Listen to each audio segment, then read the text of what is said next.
నమస్కారం. న్యాయసేవ కార్యక్రమానికి స్వాగతం. ఇవాల్టి మన అంశం ఆస్తి హక్కులు న్యాయ సహాయం.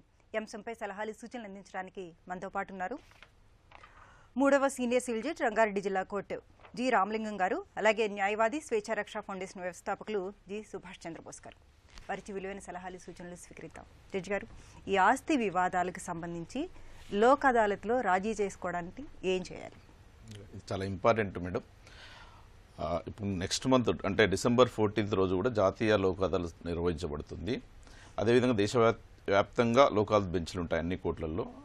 అదే రకంగా మన 2 తెలుగు రాష్ట్రాల్లో, తెలంగాణ రాష్ట్రంలో అదేవిధంగా ఆంధ్రప్రదేశ్ రాష్ట్రంలో కూడా అన్ని కోర్టులలో, అన్ని కోర్టు పరిధులలో లోక్ అదాలత్ బెంచ్ నిర్వహించి కక్షిదారులకు ఎవరైతే కాంప్రమైజ్ అవుతారో వాళ్ళ కాంప్రమైజ్ టర్మ్స్ రికార్డ్ చేస్తారు మేడం. ఇందులో ఇంకొక విషయం ఏంటంటే కోర్టులో ఏవైతే సివిల్ దావాలు పెండింగ్లో ఉంటాయో, చాలా కాలంగా చాలా ఇళ్ల నుంచి పెండింగ్లో ఉంటుంటాయి.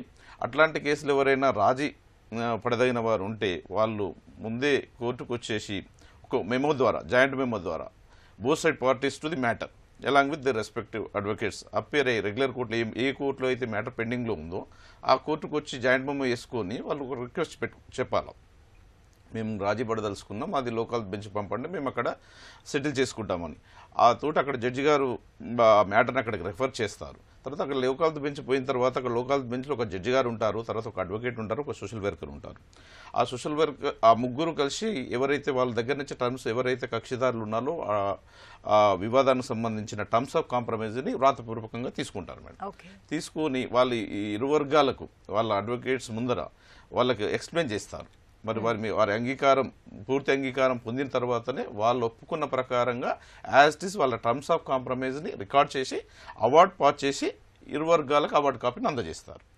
సో ఎప్పుడైతే అవార్డు పాస్ చేసిన తర్వాత ఆ both parties to the matter కూడా బైండ్ అయి ఉంటారు. ఒకవేళ రేపు పొద్దున్న రోజు ఎవరైనా కానీ అంగీకరించక ఏమైనా ఇబ్బంది పెడితే వాళ్ళు కోర్టు డిగ్రీతో సమానంగా మళ్ళీ రెగ్యులర్ కోర్టులో అవార్డు ఫైల్ చేసుకుని ఎగ్జిక్యూషన్ ప్రొసీడింగ్స్ కూడా ఫైల్ చేసుకుని ప్రొసీడ్ కావచ్చు. వాళ్ళు ఆ విధంగా వాళ్ళకి కావాల్సిన రిలీఫ్ని పొందవచ్చు. సో ఇట్లాంటి జాతి మరి నెక్స్ట్ మంత్ 14th కొంటే ఇది అందరూ కూడా ఉపయోగించుకోవాలని కోరుకుంటున్నాను మేడం. అదేవిధంగా ఇది సబ్జెక్ట్ మ్యాటర్ కాకుండా కానీ అదేవిధంగా క్రిమినల్ కేసులో కూడా నేరం ఆరోపణలు తక్కువ ఉన్న కేసులు, అదేవిధంగా cheque bounce case, money matters కూడా సెటిల్ చేసుకోవచ్చు నెక్స్ట్ వచ్చే 14th December లోక్ అదాలత్లో. ఓకే, కాల్ తీసుకుందాం అండి. కాకినాడ నుంచి నాగేశ్వరరావు గారు. హలో. హలో, నమస్తే అండి, చెప్పండి. నాగేశ్వరరావు గారు, మీ వాయిస్ బ్రేక్ అవుతుంది. ఓకేనండి. హలో, చెప్పండి. ప్రిలిమినరీ మేడం చేసుకున్నాం. హలో నాగేశ్వరరావు గారు, క్లియర్గా లేదండి, మీ వాయిస్ బ్రేక్ అవుతుంది. హలో. Good morning. హలో, నమస్తే మేడం. నమస్తే అండి, చెప్పండి. మేడం, మేడం మా తల్లి తండ్రులకి 4 కొడుకులు. 15 వారు 4 ఎకరాలు మా అమ్మకి ఇచ్చినారు. మా అమ్మ చనిపోయే ముందు మా తండ్రి చేపించుకున్నాడు దానపత్రం రిజిస్ట్రేషన్. ఇప్పుడు 4 కొడుకుల్లో ఇద్దరికి మాత్రమే దానపత్రం రిజిస్ట్రేషన్ చేసి చనిపోయినారు మా నాయన. ఇప్పుడు ఏమన్నా మేము కోర్టుకి ఇద్దరు పోతే ఏమన్నా అవుతుంది మేడం? ఇది ఇప్పుడు మీ ఫాదర్ ఉన్నారా అండి? చనిపోయారు. ఓకే, అయితే ఆస్తిని ఇద్దరి పేరు మీద మాత్రం మళ్ళీ దానపత్రం చేసి వెళ్ళారు, అంతేనా?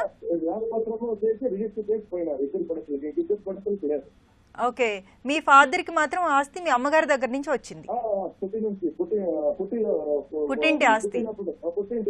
ఓకే ఓకే ఓకే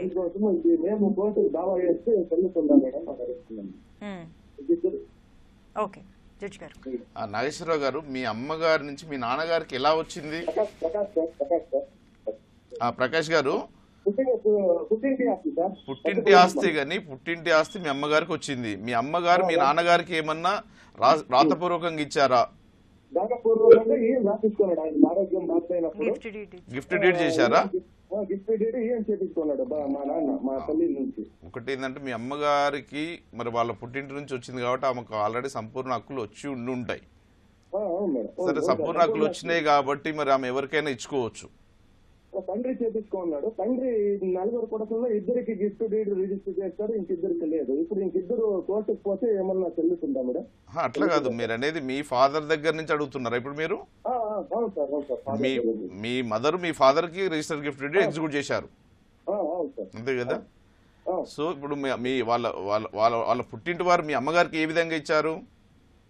వాళ్ళకు కొడుకులు లేరు మగబీట్లో. వాళ్ళకు రిజిస్టర్ సేల్ డీడ్ ఎగ్జిక్యూట్ చేశారా, గిఫ్ట్ డీడ్ ద్వారా ఇచ్చారా, ఇంకేం? మీ అమ్మగారికి ఏ విధంగా ఇచ్చారు వాళ్ళ పుట్టింటి వారు? వాళ్ళ పుట్టింటి వారు వాళ్ళకి ఆడబిడ్డలే మగబిడ్డలే లేదు సార్ వాళ్ళకి ఎవరు. అంతే, ఓకే ఓకే. అది వారసత్వంగా వచ్చి పంచుకున్నదా, లేకపోతే మీ అమ్మగారు? మా అమ్మగారు నాన్న వాళ్ళ అమ్మ గారిది సార్ అది. మా అమ్మ వాళ్ళ నాయన వాళ్ళ అమ్మగారు. అమ్మగారిది, కానీ అది ఎట్లా అంటే కాగితపూర్వకంగా ఇచ్చారా, రాతపూర్వకంగా ఇచ్చారా? రాతపూర్వకంగా వీళ్ళు రాసిపోయారు. వాళ్ళు వీలునామా రాసి మీ అమ్మగారి పేరు మీద వీలునామా రాశారు ఆ ప్రాపర్టీ. కానీ మీ అమ్మగారి పేరు మీద వీలునామా ఎవరైతే రాశారో వాళ్ళు చనిపోయిన తర్వాత ఆటోమేటిక్ గా మీ అమ్మగారు దానికి ఆ ప్రాపర్టీకి ఓనర్ అవుతారు. అయింది కదా? మీ అమ్మగారు బతికున్నప్పుడే మీ ఫాదర్ పేరు మీద రిజిస్టర్ సేల్ ఎగ్జిక్యూట్ చేశారు కాబట్టి మళ్ళీ మీ ఫాదర్ మిగతా వాళ్ళ కొడుకులకు, మీకు కాకుండా మిగతా వాళ్ళకు రిజిస్టర్ చేశారు, అంతేనా? నలుగురు కొడుకుల్లో ఇద్దరికి మాత్రం చేశారు, ఇంకిద్దరికి లేదు. మరి వాళ్ళకి సంపూర్ణ హక్కులు ఉన్నాయి కాబట్టి ఆ విధంగా చేసుకోవచ్చు అండి వారైతే. అంతే సార్, వాళ్ళకి చేసుకోవచ్చు. ఆయన ఎవరికైనా ఇచ్చుకోవచ్చు. మీ యొక్క అన్నదమ్ములకే కాదు, ఇంకా ఆయనకు నచ్చిన వ్యక్తికి ఎవరికైనా గిఫ్ట్ చేసుకోవచ్చు. గిఫ్ట్ చేసిన వాళ్ళకి సంపూర్ణ హక్కులు వస్తాయి. మీరు చెప్పిన విధంగా మ్యాటర్లో మాత్రం మీకు ఎటువంటి హక్కు అయితే లేదు. అందుకే సార్ అడుగుదాం ఒకసారి, కోర్టుకి పోవాలా వద్దా అని అడుగుదాం. ఓకే, స్త్రీధనం కింద వచ్చింది అంటున్నారు కదండి. సో ఆవిడ అతనికి హస్బెండ్ కి గిఫ్ట్ స్త్రీధనం కింద చెప్పలేదు మేడం, వీలునామా కింద వచ్చిందన్నారు. ఓకే, వాళ్ళ అమ్మగారికి వీలునామా ద్వారా వచ్చిందన్నారు. వీలునామా ద్వారా వస్తే ఎవరైతే వీలునామా రాసిన వ్యక్తి ఉంటారో వాళ్ళు చనిపోయిన తర్వాత ఆటోమేటిక్ గా అన్ని రైట్స్ కూడా వీలునామా ఎవరి పేరు మీద రాసినో వాళ్ళకి వస్తాయి. ఇక్కడ వాళ్ళ అమ్మగారికి వచ్చింది.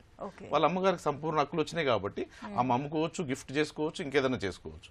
తను చెప్పిన ప్రకారం వాళ్ళ ఫాదర్ కే రిజిస్టర్ గిఫ్ట్ చేశారు కాబట్టి హక్కులు అక్కడికి కూడా ట్రాన్స్ఫర్ అయిపోయినాయి. ఆయన ఎవరికైనా ఇచ్చుకోవచ్చు, మళ్ళీ ఆయనకు సంపూర్ణ హక్కులు వచ్చినాయి కాబట్టి. మరి కాల్ తీసుకుందాం అండి. లలిత గారు అనంతపూర్ నుంచి. హలో మేడం, నమస్తే. నమస్తే అండి, చెప్పండి. మేడం, మా అమ్మకి మేము ముగ్గురు కూతుర్లు మేడం. మాకంతా పుట్టినట్టు ఆస్తి ఉంది, ప్లేస్ ఉన్నాయి, కొన్ని భూములు ఉన్నాయి. ఒక ఇద్దరు కూతుర్లు అయితే భూమి చేసుకుంటా అన్నారు. అదేమంటే ఎవరు ఆమె ఏదో జీవనాధారం తీసుకొని కొంచెం ప్లేస్ అమ్ముకుందామంటే ఎవరు ఒప్పుకోవట్లేదు మేడం. వాళ్ళు అంటే ఎవరమ్మా? అన్ని అడ్డుపడతా అన్నారు. ఎవరు ఒప్పుకోవట్లేదు? కూతుర్లు, మిగతా కూతుర్లు. ఒక కూతురు మాత్రం, ఇద్దరు కూతుర్లు మిగతా కూతుర్లు ఒప్పుకోవట్లేదు.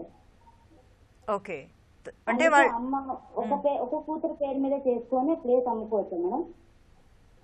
ఓకే, ఆస్తి మొత్తాన్ని ఒక కూతురు పేరు మీద చేయడానికి మీ అమ్మగారికి హక్కులు ఉన్నాయా అండి? పుట్టిన ఆస్తి మేడం. ఓకే, మీరు ఎంతమంది అన్నారు? మేము ముగ్గురు కూతుర్లు మేడం. ఓకే, సుభాష్ చంద్రబోస్ గారు. మీ అమ్మగారు బతుకున్నారు కాబట్టి అమ్మ ఆమెకు పుట్టింటి నుంచి వచ్చిన ఆస్తి ఆమెకు సర్వ హక్కులు. ఇంతకుముందు జడ్జి గారు చెప్పినట్టుగా ఒక మనిషికి సర్వ హక్కులు, అది ఆడవాళ్ళకి కానివ్వండి మగవాళ్ళకి కానివ్వండి, సర్వ హక్కులు ఏదైతే ఆస్తి మీద ఉంటాయో, సంక్రమిస్తాయో, వాళ్ళ తదనంతరం ఎవరికి రాయకుండా బదిలీ హక్కులు ఇవ్వకపోతే అందరికీ ఆస్తి హక్కులు సమాన వాటాలు వస్తాయి. కానీ బతుకున్నప్పుడు వాళ్ళ పేరు మీద ఉన్నది ఎవరికైనా ఇవ్వచ్చు, లేకపోతే తనంతలకు తనే అమ్ముకోవచ్చు, లేకపోతే తనకిష్టమున్న వాళ్ళకు ఒకరికి కానీ ఇద్దరు కానీ ముగ్గురు కానీ ఇవ్వచ్చు. చెయ్యొచ్చమ్మా, ఒకే కూతురికి చేసి నీకు నచ్చినట్టుగా అమ్ముకోవచ్చమ్మా. ఎందుకంటే ఆ కూతురికి చేయడం ఎందుకు? ఇప్పుడు మీ అమ్మకి ఆస్తి హక్కులు సంపూర్ణంగా ఉన్నాయి కదా. లేదు లేదు, అట్లా వేయడానికి లేదమ్మా. ఆమె స్వార్జితంగా ఆమెకు పుట్టింటి నుంచి వచ్చిన ఆస్తి కాబట్టి ఆమెకు సర్వ హక్కులు ఉంటాయి. ఎవరైనా కొనొచ్చు. ఆమె తనకి ఇష్టం వచ్చిన వాళ్ళకు ఒకరికైనా చేయొచ్చు, ఇద్దరికైనా చేయొచ్చు, లేకపోతే నచ్చిన ఆమె ఎవరికైనా అమ్మాలంటే అమ్మేసుకోవచ్చు. దీంట్లో కొనే వాళ్ళకి ఎలాంటి అనుమానం కానీ లేకపోతే ఏ రకమైన భయాందోళన ఉండే అవసరం లేదు. వెళ్ళడానికి అవకాశం లేదు. వెళ్ళినా కానీ కోర్టు ఇలాంటి విషయాలను పరిగణలోకి తీసుకోదు. ఏ హక్కుల మీద వెళ్తారు వాళ్ళు? కోర్టులో ఎవరైనా వెళ్తారనేది అది కరెక్ట్గా అసందర్భం, అది జరగని పని. అది ఓకేనా? బెదిరింపులకు చట్టాలు కానీ లేకపోతే హక్కులు కానీ మారవండి. బెదిరింపుల వల్ల హక్కులు మారవు. ఆవిడకి సర్వ హక్కులు ఉన్నాయి. ఒక ప్లేస్ అమ్ముకుంటాను, మిగతా తీసుకొని మీరే రాసిస్తానంటుంది. ఏది అమ్ముకోవడానికి లేదని చెప్తున్నారు సార్ వాళ్ళు. లేదమ్మా, ఆమె అమ్ముకోవచ్చు. ఇంకా బెదిరింపులు ఎక్కువైతే ఆమె పోలీస్ స్టేషన్ ద్వారా ఇట్లా బెదిరిస్తున్నారని కూడా పెట్టచ్చు. తర్వాత ఆశ్రయించుదామా అనుకున్నాను సార్ గొడవకు వస్తే.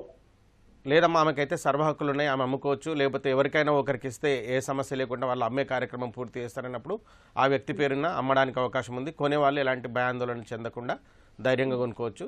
ఈ వ్యవహారం క్లియర్ చేసుకోవచ్చు. ఓకే సార్, చాలా థ్యాంక్ యూ సార్. మరో కాల్ తీసుకుందాం అండి. మౌలాలి గారు నంద్యాల నుంచి. హలో మేడం నమస్తే. నమస్తే అండి, చెప్పండి. మాకు వచ్చేసి ఏమైందంటే మేడం, మా నాన్నగారు మాకు ఆస్తి పంపించేసినాం మేడం. పంపించినాక నేను మా బంధువుల అబ్బాయి వచ్చేసి ఒక మిషన్ తీసుకున్నాం మేడం, ప్రొక్లైన్ మిషన్ తీసుకున్నాం మేడం. తీసుకున్న తర్వాత అది నా పేరు మీద తీసుకున్నాము, కానీ ఇద్దరం పార్ట్నర్షిప్ అని చెప్పి ఒప్పుకున్నాం మేడం. ఇద్దరం అని చెప్పేసి ఒప్పుకున్న తర్వాత మళ్ళీ అది బండి తీసుకున్న 1 year 1.5 year కి అది ఈఎంఐస్ కట్టాలా కొంచెం ఇబ్బంది పడుతున్నాం మేడం. ఇబ్బంది పడుతుంటే నా భార్య అప్పుడు నాతో గొడవ తిరిగి నా కలిసి కొట్లాడి వెళ్ళిపోయింది మేడం. నాతో మా ఫ్యామిలీ సమస్యలతో వెళ్ళిపోయింది. అప్పుడు నేను డ్రింక్ కు అడాక్ట్ అయినా మేడం. తర్వాత మా బంధువుల బాగా మేడం, పాపం ఆ పిల్లలు నాకు ఎప్పుడన్నా కావాలంటే సాయం చేస్తున్నా అన్ని చేస్తున్నా మేడం. ఓకే, అవసరమైతే ఆ పిల్లలు కూడా డబ్బులు ఇస్తున్నా మేడం. నేను ఆ పిల్లలకి మళ్ళీ తిరిగి డబ్బులు ఇచ్చేసి కాగితంగా ఏం రాసుకోలేదు, తిరిగి డబ్బులు ఇచ్చేసినా మేడం. అట్లా ఓవర్ కూడా అండర్స్టాండింగ్ తో బాగున్నాం మేడం. మళ్ళీ తర్వాత నా మిస్సెస్ 2018 వెళ్ళిపోయి 2021లో వచ్చింది మేడం. నా 2 years తర్వాత వచ్చింది. అప్పుడు వచ్చేసి ఆ పిల్లడు నాతో ఏమన్నాడంటే, బాబా ఇప్పుడు పిల్లి లేదనుకుని నాన్న మనం పార్ట్నర్షిప్ కదా, ఇప్పుడు పిల్లి వచ్చింది, ఇంకా వద్దులే పార్ట్నర్షిప్ అని అన్నాడు మేడం.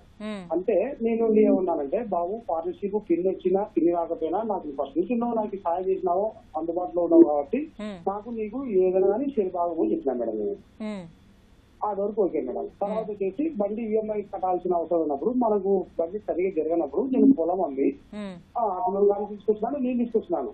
ఇద్దరం కట్టేసి చేస్తాం, అమౌంట్ కట్టేసుకొని బండి జరిగినప్పుడు కట్ చేసినాము. జరిగినప్పుడు పొలము ఇల్లు అమ్మేసి నేను ఆ డబ్బులతో దానికి బండి క్లియర్ చేసినాను మేడం. తర్వాత వచ్చేసి ఆ పిల్లలు నాకు ఏమన్నా అంటే, బాబాయ్ నాకు ఒక 5 లక్షలు డబ్బులు కావాలని అడిగినాడు మేడం.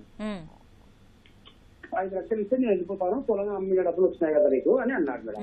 అంటే పర్లేదన్నా ఒకసారి అడుగుతాను, మీ పిల్లిని ఎట్లా నాకు పొలం డబ్బులు వచ్చినాయి కదా, మీ పిల్లిని అడుగుతాను అని చెప్పేసి నా భార్యకి చెప్పినాను మేడం విషయాన్ని.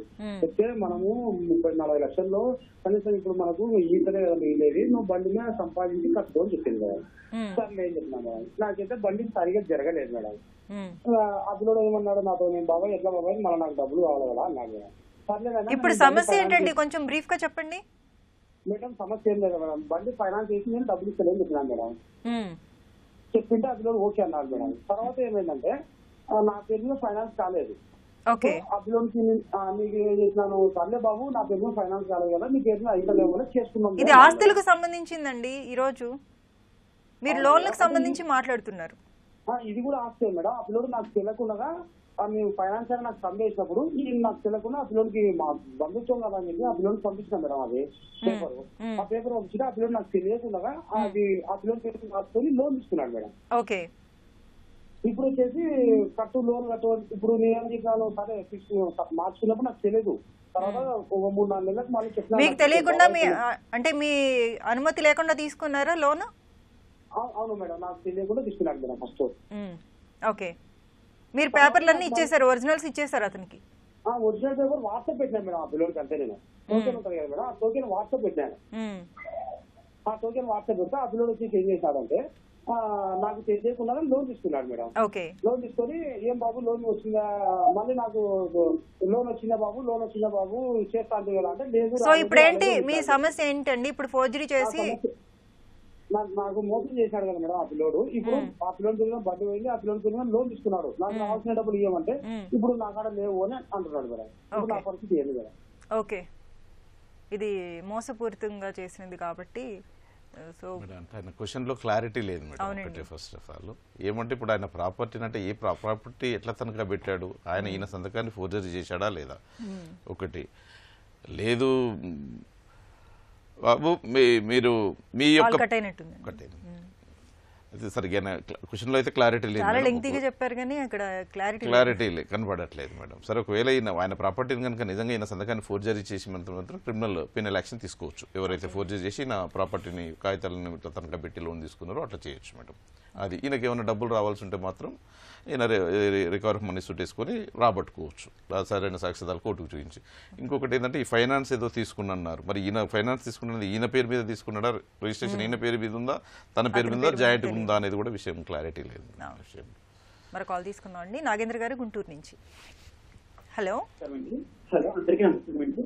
నమస్తే అండి, చెప్పండి.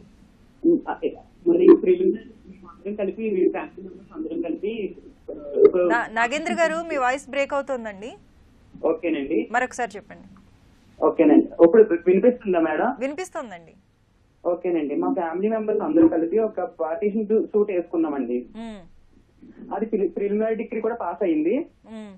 ఆ ప్రిలిమినరీ డిగ్రీ వచ్చాక మేము అందరం కలిపి ఒక నిర్ణయానికి వచ్చి సేల్ అగ్రిమెంట్ చేసుకున్నామండి, మాలో ఒకరు కొనుక్కుంటకి.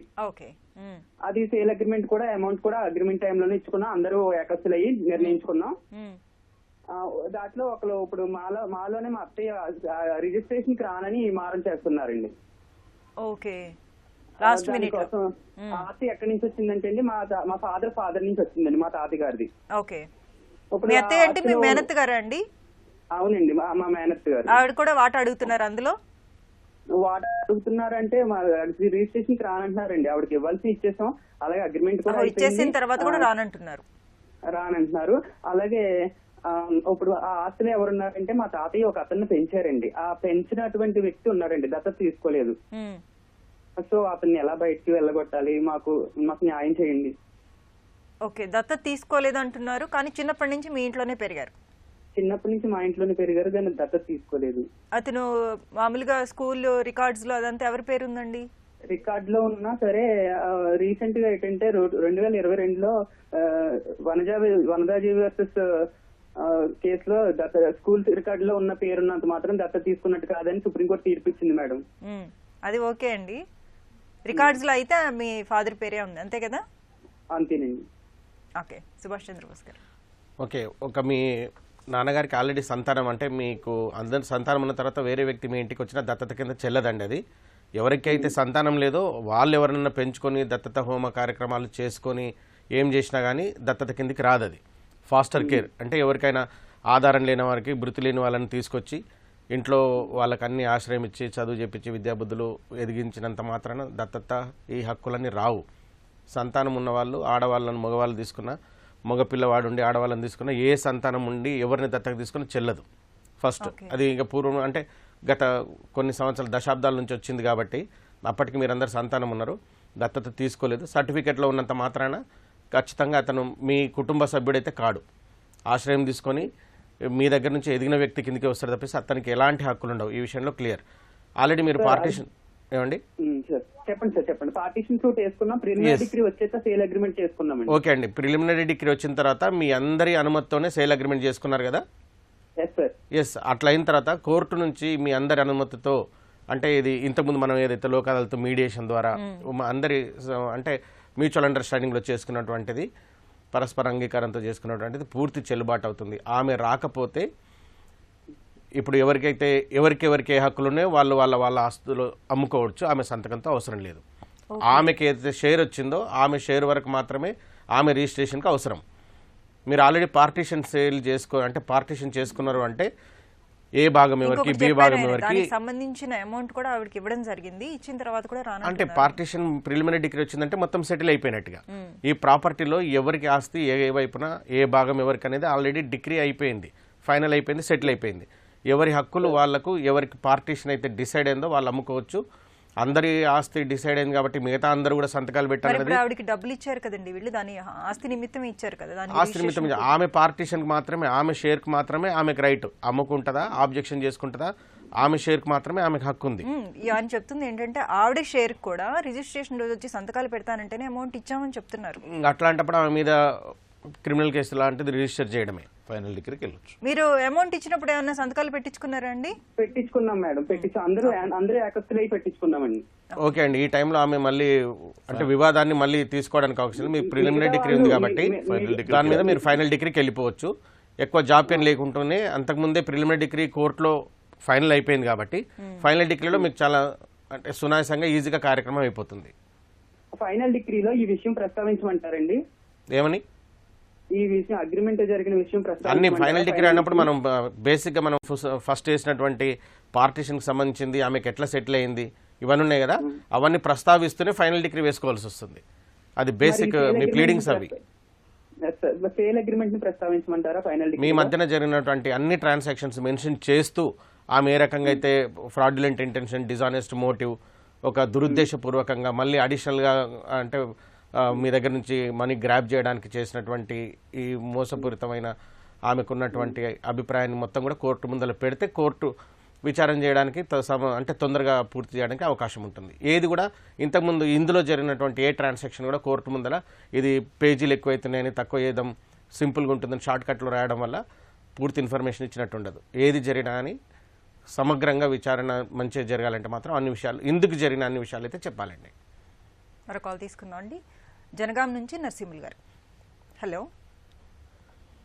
Madam, good morning. Good morning అండి, చెప్పండి. మాది రంగపల్లి మండలం కంచంపల్లి గ్రామం అండి. ఓకే. అంటే మాకు 1975లో మా నాన్నగారికి 2 ఎకరాల అసెంబ్లీ ల్యాండ్ ఇచ్చింది గవర్నమెంట్. ఓకే. అది మా నాన్నగారు 96లో చనిపోయారండి. అయితే వాళ్ళు కొంతమంది పక్క పంటలు కబ్జా చేసుకొని వాళ్ళు ఆక్రమించుకొని భూమి మీద వాళ్ళ కబ్జా మీద ఉన్నారు సార్ మేడం. వాళ్ళు మేము పోతే మీకు ఎక్కడిది మీకు లేదు, మాదే అప్పుడు మేమే కొన్నాం, మేమే తీసుకున్నాం, మీకు లేదు వెళ్ళిపోవాలి అంటే నేనేమన్నా 6వ చట్టంలో నేను ఆ భూమిని ఎకరం భూమి నేను రిజిస్ట్రేషన్ చేసుకున్నాం మేడం. ఓకే.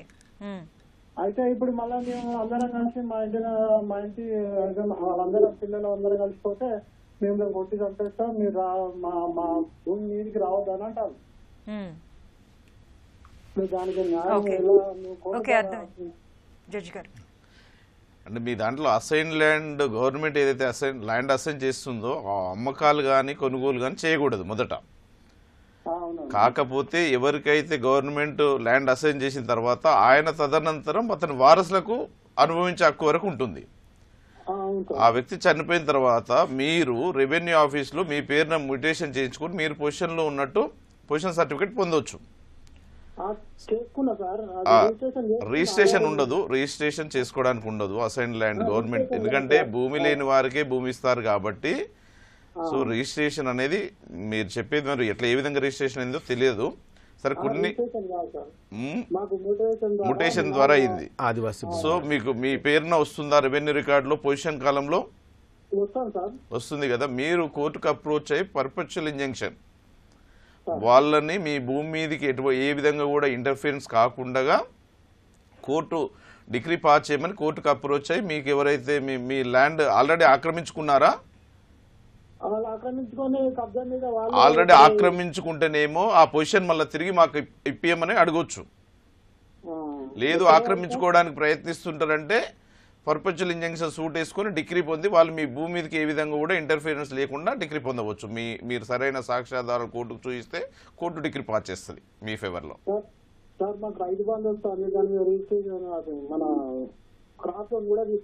అందుకే ఇవన్నీ కూడా మీకు ఎవిడెన్స్ కు కోర్టులో ఎవిడెన్స్ చూపించుకోవడానికి ఉపయోగపడుతుంది.